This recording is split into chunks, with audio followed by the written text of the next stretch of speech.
Look at what we can do with just 3 colors. This sorcery is possible because of color mixing. We can get all of these beautiful secondary mixes just by mixing these 3 primary colors. This is the beauty of a limited palette. There are a lot of reasons to enjoy a limited palette. And if you want to know more about the palette that I use and my favorite 7 colors, you can get your free PDF supply list at paint333.com. I talk about everything you need to know about paint in just 2 pages. I love Fabriano paper, but they sure do have a lot of different options.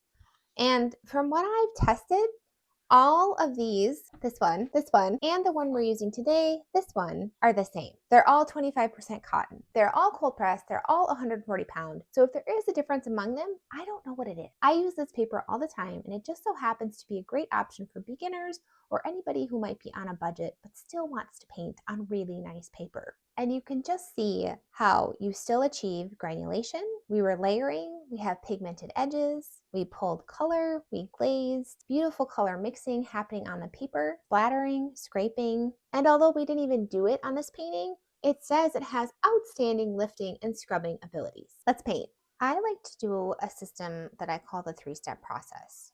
And that is simply painting with water, which is what we're doing right now. And then we'll drop in color, our paints, and we'll finish with texture techniques. Today we will be exploring scraping and color resist.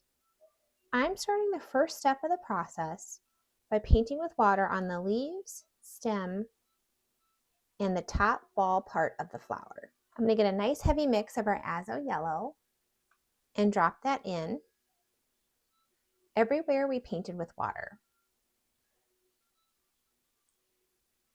And you can have fun and extend out the margins of the water and paint with your brush as you see fit.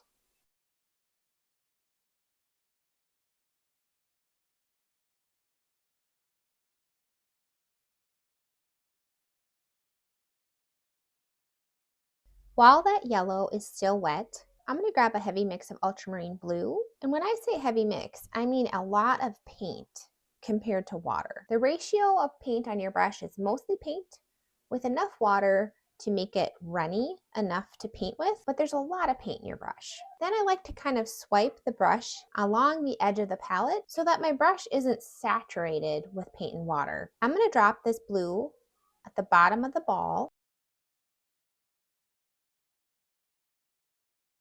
and along the stem and leaves and let it spread out.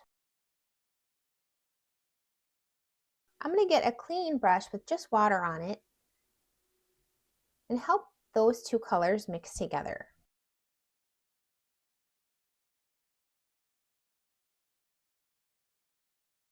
Sometimes I drop in even more water to help things move around. Now we're going to wait until this first layer is almost dry. We're specifically looking for the top area, that yellow area of the ball, to be almost dry. While we're waiting for that to get drier, you can have fun with water in your mix of yellow and blue and add more water to that mix and just see how the paint reacts and behaves as you move your brush around, mixing those colors together, lifting pigment and adding water. One of my favorite things to do is to just add water to an area of paint and see what happens when I do. While I'm here with this mix of green, I'm going to load my brush with it and then just make some splatters by tapping the handle of the brush. Let's test this out and see if color resist will work. I'm going to take both pink and yellow in my brush to get orange, a nice heavy mix of that, and I'm going to drop it in on the top. And we're going to see how much it spreads. If it's spreading too much, you need to wait a little bit longer for it to get more dry. If it's not spreading at all, your paint is likely too dry. You can reactivate it with a little bit of water and wait again until it's almost dry. I'm going to lift out a little bit of this orange with a clean brush and lift out a little bit more water. I'm going to test it again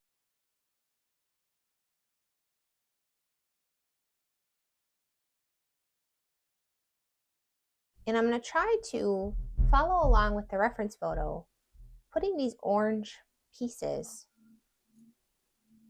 in the same pattern and size that I see on the flower.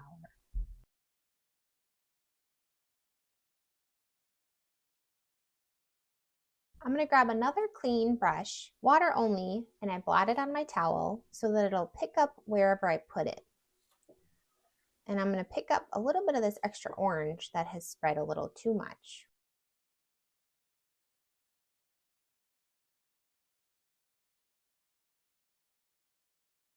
When color resist works really well, it actually pushes the underlying pigment away. This is kind of more, I would say, just layering paint, more so than actual color resist.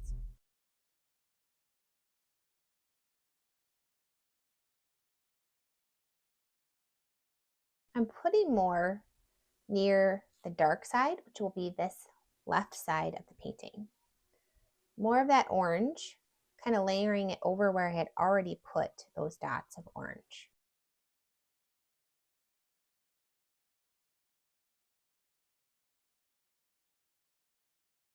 Again, coming in and lifting off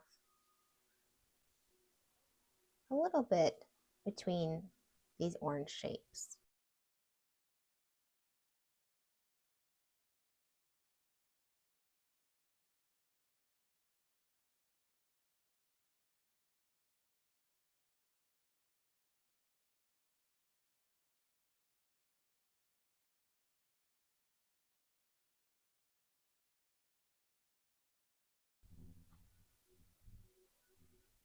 I loaded some more orange onto my brush, and again making layers right over those orange blobs we have already painted. As the water dries, you'll get more definition as you lay down this color, and it won't spread quite as much.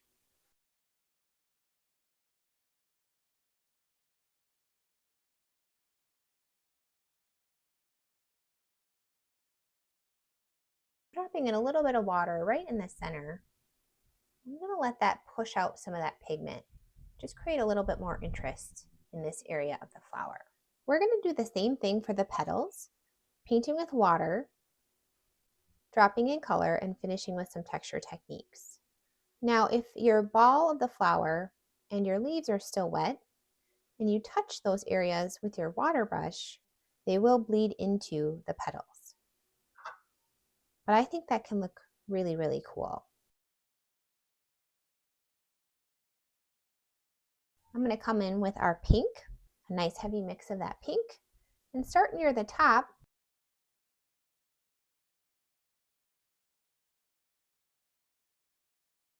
and move that paint down the petals.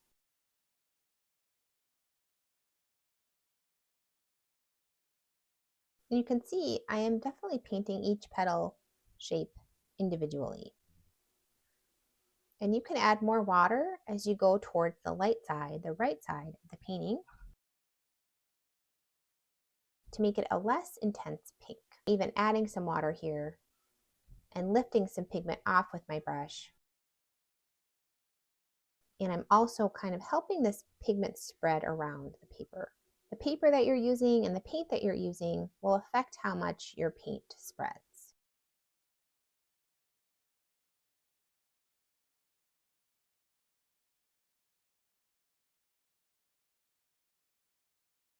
While this pink part is wet, we're going to actually do another technique called scraping. You just need a sharp tool, not too sharp, but more pointy. And you're going to just scrape some lines into those petal shapes. You can use a plastic credit card, a palette knife like I'm using, a plastic fork. You can even use your fingernail. If you have Brusho or even some gold powder or shimmer powder, this would be a really fun time to put that on the petals. I'm going to put the yellow Brusho on the light side of the petals, along with a little bit of that gold leaf. If you don't have Brusho, You can easily just drop some yellow into this light side part of the petals to have it have a little bit of an orange glow. And then I'm going to come in with some more water and put it wherever I think maybe it needs a little encouragement to move. But I don't want to fuss with it too much. Let's come back with our orange mix, pink and yellow together on the same brush, and see what happens when we lay it down up on the top.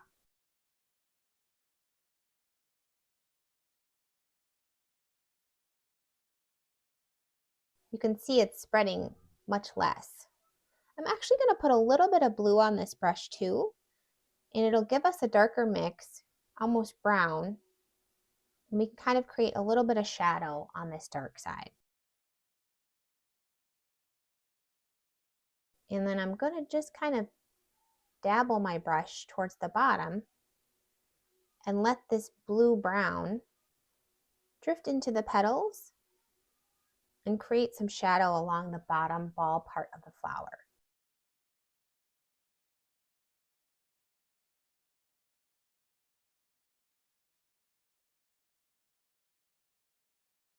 I'm going to put a little bit more water in the light area on the top of the flower. I really like what happens when we allow water to drift into these areas of paint and then dry. That's where watercolor really does magical things. We'll let this dry completely and then we'll do glazing.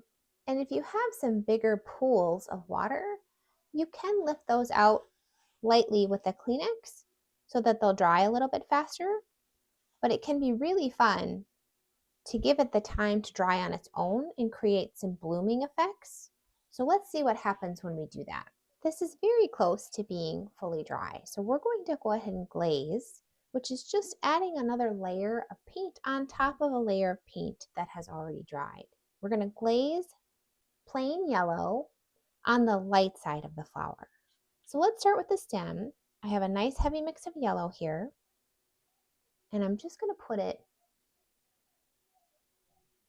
along the light side edges of the leaves and stem.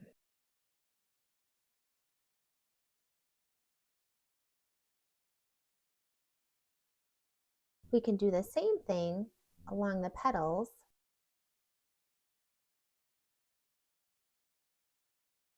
of the light side. And a little bit in the ball area of the flower. Let's do the same thing, but with purple along the dark side. Sometimes when you glaze, it's nice to have a water-only brush handy so you can soften it into your painting if you apply it a little too heavy.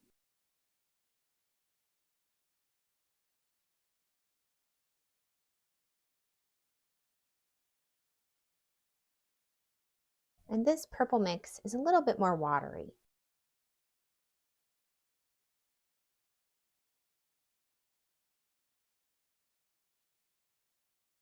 I am going to drop in a little bit of water in some of those glazed areas to soften them up a bit. My glaze on this side will spread a little bit more because it wasn't completely dry.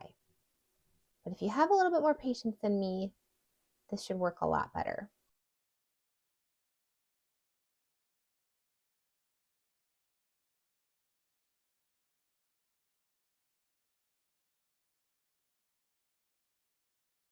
I even glazed a little bit more of those circular details up in the top of the flower. And I am going to, since I am working with something that is a little bit wet, I'm going to drop in some purple right here. And a little bit more water and let that just meld and mingle and be really pretty. A little bit more water.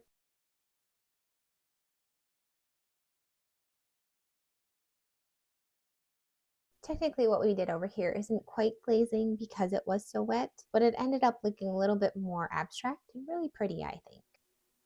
The final thing I'm going to do is scrub a little bit of water. So I have water only on this beautiful flat brush. I'm just going to scrub and pull some of this color into the background. And that can be a really fun way to make it look a little bit more like a watercolor.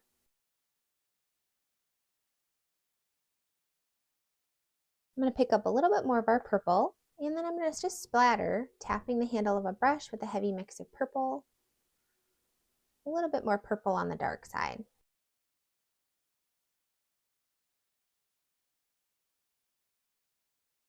There we have it. That was so fun. I kind of get a little giddy about color mixing and just painting in general. But if you want to paint along with me way more than this, you can go ahead and join my membership, click the join button, and get access to 2 exclusive paint alongs every single week. Happy painting. Love it. I love it.